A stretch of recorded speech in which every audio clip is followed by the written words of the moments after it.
शांति। Hello friends, हम picture gallery में आज हम अगला चित्र समझेंगे। ये पथ प्रदर्शनी बुक का अगला चित्र है शिव और शंकर में अंतर। कोई भी नहीं मानता है इस बात को, और बाहर जो लोग ब्रह्मा कुमारी सेंटर से 7 डेज कोर्स जिन्होंने नहीं किया है तो उनको आश्चर्य होगा कि शिव और शंकर तो एक ही हैं, क्योंकि अभी तक सब लोग यही समझते हैं कि शिव और शंकर एक ही हैं। लेकिन देखिए कुछ अंतर है और यहाँ पे समझाया गया है। शंकर के बारे में हमने पहले भी देखा कि वो आकारी देवता हैं, सूक्ष्म वतनवासी हैं। तो सूक्ष्म लोक निवासी विनाशकारी आकारी देवता ये रचना है, मतलब ये परमात्मा नहीं है, ये रचयिता नहीं, ये खुद भी रचना है। ब्रह्मा विष्णु और शंकर ये जो 3 देवताएं हैं, आकारी देवता जिनका सूक्ष्म वतन में स्थान है, तो वो रचना हो गए, क्योंकि 3 भगवान तो नहीं होते, ईश्वर तो एक अकेला है, रचता तो एक ही है, तो रचता नहीं है। शंकर जो है वो आकारी देवता हैं।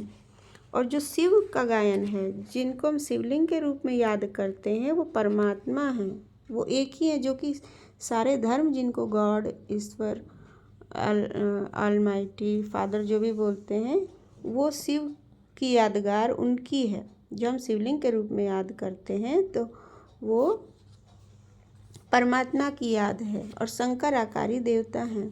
और ये जो 3 लाइन खींचा जाता है वो ब्रह्मा विष्णु शंकर की यादगार है, और जो बिंदी बीच में लगाते हैं तो वो शिव की यादगार है, कि शिव ने ही इन त्रिदेवों की रचना की है। तो इस तरह हो गए ना शिव और शंकर अलग। देखिए शिव कौन है? परम धाम निवासी, कल्याणकारी, निराकार परमात्मा, रचयिता, यानी गॉड, जो यूनिवर्स का एक ही गॉड होता है। और वो गॉड को हम शिव के रूप में, शिवलिंग के रूप में उनको शिव बोल के पूजा करते हैं। शिव सदा शिव हैं, सदा कल्याणकारी हैं।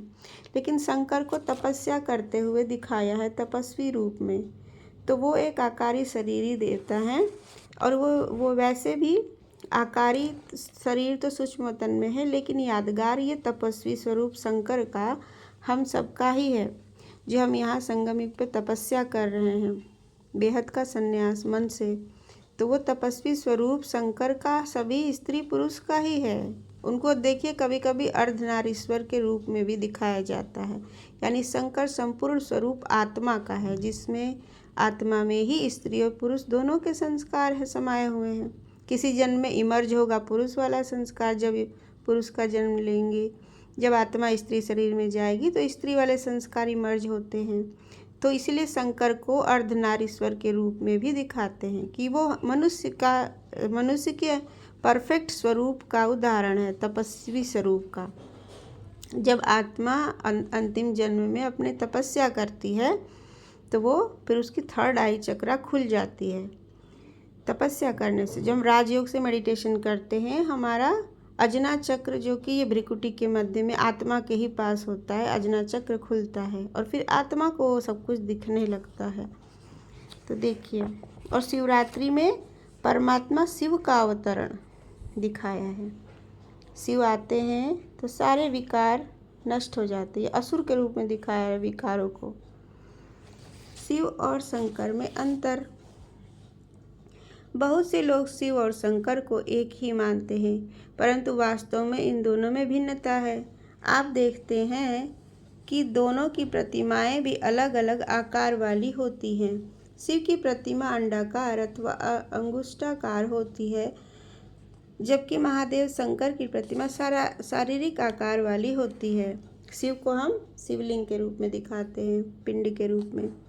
यहाँ उन दोनों का अलग अलग परिचय, जो कि परमपिता परमात्मा शिव ने अब स्वयं हमें समझाया है तथा अनुभव कराया है, स्पष्ट किया जा रहा है। महादेव शंकर कौन है? यह ब्रह्मा और विष्णु की तरह सूक्ष्म शरीरधारी हैं। तो ब्रह्मा, विष्णु और शंकर ये 3 सूक्ष्म शरीरधारी हैं, अव्यक्त फरिश्ते हैं, सूक्ष्म आकारी स्वरूप है। 5 तत्वों का नहीं, आकारी, जो कि ऊर्जा से बना हुआ शरीर, जैसे हमारा भी एक आकारी शरीर सूक्ष्म शरीर कहा जाता है, बना ही है सबका, तो सूक्ष्म वतन में इन्हें महादेव कहा जाता है, परंतु इन्हें परमात्मा नहीं कहा जा सकता। दूसरा है महादेव शंकर क्या है? यह ब्रह्मा देवता तथा विष्णु देवता की तरह सूक्ष्म लोक में शंकरपुरी में वास करते हैं। तीसरा, ब्रह्मा देवता तथा विष्णु देवता की तरह यह भी परमात्मा शिव की रचना है। तो जो हमने पोलार दिखाया था ना, ब्रह्मांड के ऊपर कई रंगों के पोलार है, तो एक एक कलर में आप मान सकते हैं कि ये शंकरपुरी है नीले रंग की, विष्णुपुरी हरे रंग की, ब्रह्मलोक सफ़ेद रंग का है। तो ये हम मान सकते हैं। ब्रह्मा देवता तथा विष्णु देवता की तरह यह भी परमात्मा शिव की रचना है। यह केवल महाविनाश का कार्य करते हैं, स्थापना और पालना के कर्तव्य इनके कर्तव्य नहीं हैं। तो शंकर द्वारा विनाश इसलिए कहा गया है कि जब वो स्थिति पहुंच जाती है सभी आत्माओं की कि उनका थर्ड आई चक्र खुलने लगता है, सब आत्माओं को साक्षात्कार होने लगेगा अंत में कि हाँ ये सच है, ये सच्चा ज्ञान है, परमात्मा आ चुके हैं, ये सफ़ेद वस्त्रधारी जो हैं इनके द्वारा सच्चा ज्ञान मिलेगा, दुख दूर होगा इंसानों का और ऊपर परम धाम जाना है, वापस सबको साक्षात्कार होगा। तो ये अंतिम स्वरूप की निशानी है। जब जैसे ही सबके नेत्र खुल जाएंगे धीरे धीरे, तो उसके बाद विनाश होना ही है। इसलिए कहते हैं कि शंकर विनाशकारी है। परम पिता परमात्मा शिव कौन है? यह चेतन ज्योति बिंदु है और इनका अपना कोई स्थूल या सूक्ष्म शरीर नहीं है, यह परमात्मा है। तो शिव ही परमात्मा है और उनका कोई आकारी शरीर भी नहीं है। उनको हम निराकार देवता, निराकार बोलते हैं, निराकारी शिव परमात्मा। तो उनका कोई आकारी शरीर भी नहीं है, शरीर लेने की उनको ज़रूरत भी नहीं है। दूसरा, यह ब्रह्मा विष्णु तथा शंकर के लोक अर्थात सूक्ष्म देवलोक से भी परे ब्रह्मलोक मुक्ति धाम में वास करते हैं। तीसरा, यह ब्रह्मा विष्णु तथा शंकर के भी रचयिता तथा त्रिमूर्ति हैं। इनको त्रिमूर्ति गाया गया है कि परमात्मा ने ही सबकी रचना की है। तो पहले इन 3 देवताओं की रचना की, फिर बाकी सभी मनुष्य आत्माओं की, और वो सूक्ष्म वतन में भी नहीं, उससे भी ऊपर जो परम धाम है ब्रह्मलोक, जहाँ सुनहरे लाल रंग का प्रकाश है, शिव वहाँ मुक्तिधाम के निवासी हैं। यह ब्रह्मा द्वारा स्थापना, शंकर द्वारा महाविनाश और विष्णु द्वारा विश्व का पालना कराते हैं, निमित्त बनाते हैं। ये करने का कर्ता यही है, परमात्मा ही करता है, बाकी सब निमित्त हैं, हमें माध्यम बनाया जाता है बस।